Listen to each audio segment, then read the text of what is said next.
Bonjour à tous, bienvenue dans cette nouvelle vidéo. Oui, j'ai le même t-shirt que la dernière vidéo, c'est absolument normal, je la tourne juste après, tout simplement. Vous, il s'est écarté peut-être une semaine, moi je l'ai fait une minute après.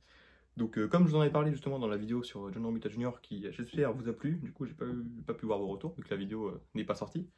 Et je vous en avais parlé du Spider-Man de Zeb Wells, voilà, qui est actuellement en parution chez Panini au format de luxe. Donc je voulais un petit peu vous donner mon avis ouais, là-dessus, vous présenter un petit peu ça, ce qu'il faut avoir lu ou pas pour se lancer là-dedans. Est-ce que c'est une bonne porte d'entrée? Voilà, tout simplement, ça, pas plus difficile que ça cette vidéo. Donc tout d'abord, le début du run de Zeb Wells, ce n'est pas dans le Deluxe qui s'appelle le Deluxe numéro 1, non, c'est dans l'Omnibus Marvel Beyond, qui lui-même fait suite au run de Spencer. Donc là, globalement, j'ai déjà perdu tout le monde.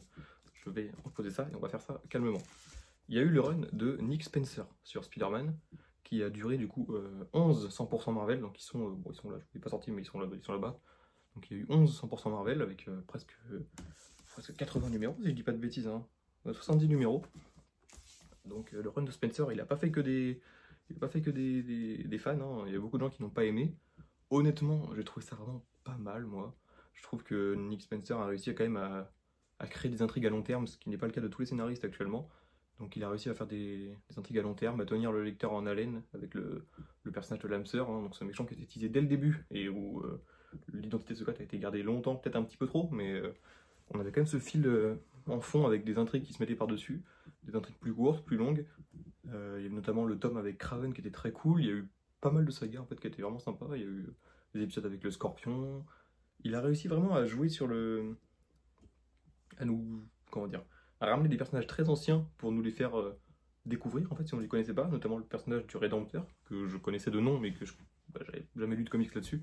Et le fait qu'il en parle, ça m'a donné envie de le découvrir. Il y a eu plusieurs récits comme ça, enfin plusieurs histoires de Nick Spencer où il nous parlait de choses qui s'étaient passées avant. En tout cas, on voit que cet auteur connaît très bien le personnage. Et ça, c'est plutôt sympa. À la fin de son run, Nick Spencer, du coup, il y a eu Zeb Wells qui est arrivé.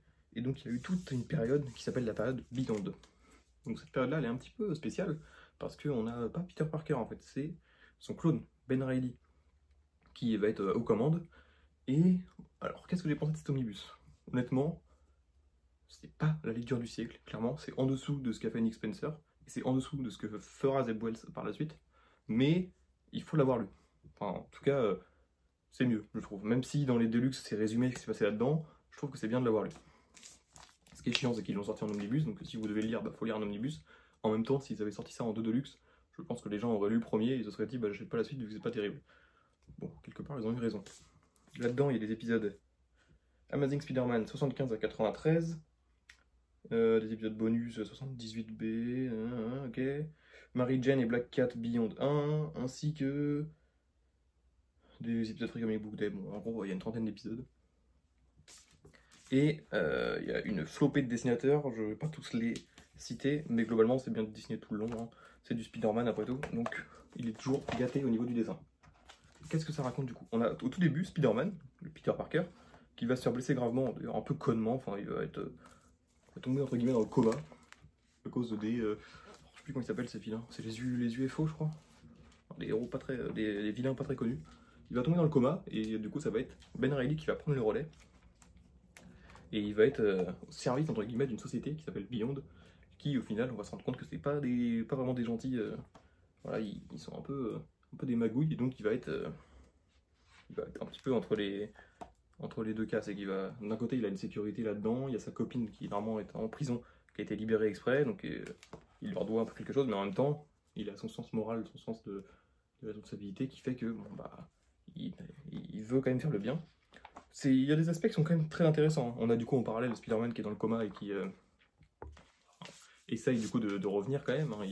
Il sort du coma, hein, je vous rassure, Spider-Man n'est pas mort, mais voilà, il reprend pas toutes ses capacités tout de suite. Donc, globalement, c'est pas si mal, hein. Mais voilà, c'est pas non plus. C'est un peu long en fait. Pour ce que ça raconte, je pense qu'ils auraient pu le faire en plus court. Mais à la fin de ça, il se passe quelque chose d'important, notamment pour Ben Reilly, qui aura de l'importance dans le run de Zeb Wells après. Donc voilà. À la fin de ça, en gros, Peter Parker est guéri, il redevient Spider-Man, pour faire simple. Et il se passe quelque chose pour Ben Reilly que je ne spoilerai pas. la suite de ça, on accueille cette nouvelle série, Amazing Spider-Man. Donc c'est le tome qui s'appelle Un monde sans amour. Excusez-moi, il y a eu une petite coupure. Donc on était sur ce volume-là, le premier Deluxe du coup, avec les épisodes 1 à 8 dedans. Donc le tout quasiment est dessiné par Romita Junior. Le Deluxe s'appelle Un monde sans amour. Pourquoi? Parce que Peter Parker n'est plus avec Mary Jane. On ne le sait pas, tout simplement, parce qu'en fait, au tout début du comics, on a cette scène-là.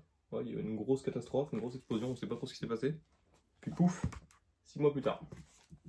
Et on voit que du coup, pas mal de personnages sont énervés contre Peter Parker, on ne sait pas pourquoi, il est responsable de quelque chose, mais on ne sait pas ce que c'est et on ne le saura pas tout de suite. Même dans le deuxième Deluxe, on ne sait pas encore ce qui s'est passé. Mais du coup, voilà, on a un statu quo avec Peter Parker qui a toujours pas trop d'argent, qui n'est plus avec Mary Jane. Et voilà, c'est un peu l'éternel recommencement. C'est pour ça que ça peut être une porte d'entrée quand même, hein, finalement.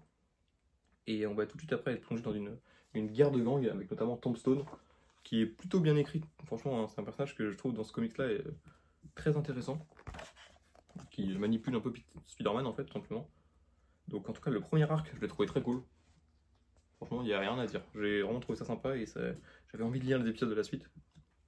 Après, entre les deux, on a un épisode qui est beaucoup moins bon, avec les Sinister Six, qui honnêtement n'est pas dessiné par Romita Junior, même si c'est bien dessiné, hein, je crois que c'est Ed McGuinness.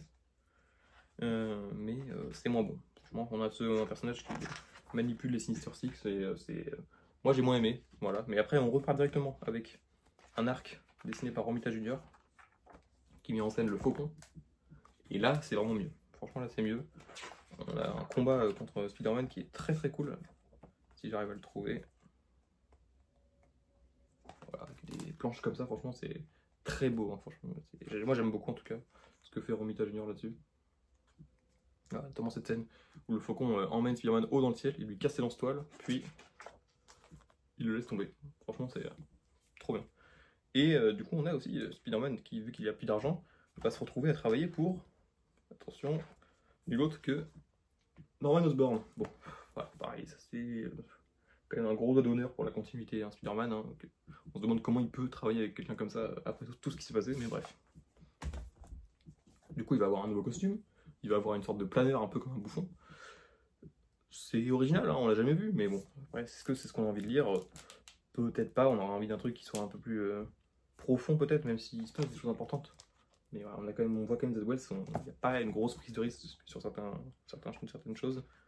Dans ce deuxième Deluxe, on va avoir le crossover, c'est Dark Web, si je dis pas de conneries. Dark Web. Oui, c'est ça. On va avoir du coup l'épisode en lien avec Dark Web, et donc notamment le retour de Ben Reilly, avec ce personnage-là, le personnage de Chasm. On a du coup Madeline Pryor. Alors moi qui ne suis pas du tout les X-Men, j'ai pas été perdu, donc ça va. Mais honnêtement, Dark Web, heureusement que je l'ai pas acheté en softcover, hein, parce que ce Deluxe-là, je l'ai lu quand même relativement vite, parce que bon, ça raconte des choses, ça se lit vite. Et puis c'est quand même plutôt sympa, hein, c'est une lecture fast-food. Mais ouais, Dark Web, c'était pas terrible, hein. Franchement, j'ai hâte de voir quand même les prochains Deluxe, voir un petit peu si on repart sur des choses plus calmes. Mais là, ouais, c'était pas terrible. Franchement, ce deuxième Deluxe, j'ai quand même passé un bon moment. Il y a des bonnes choses pour Spider-Man, notamment tout un arc avec Super Bouffon, que je trouvais plutôt réussi. Mais tout ce qui est touché un peu à Dark Web, ouais, c'était pas terrible. J'attends quand même la suite pour me faire encore mon avis. Et je sais ensuite, après, il y avait eu la relance de Superior Spider-Man, qui apparemment était pas mal. Il y a eu Spider-Boy après, qui apparemment n'est pas bon du tout. Bref, j'attends de voir la suite pour Spider-Man, mais en tout cas, cette nouvelle série, la dernière série actuelle en librairie, vous pouvez vous lancer dedans.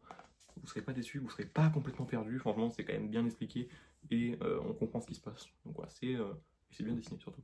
Donc je pourrais vous le recommander, honnêtement. Et puis bon, c'est directement en Deluxe, c'est des beaux formats que vous pouvez garder. Donc voilà. C'était une vidéo un peu plus courte. En tout cas, moi j'espère que ça vous a plu. Et puis je vous dis à très bientôt. Au revoir.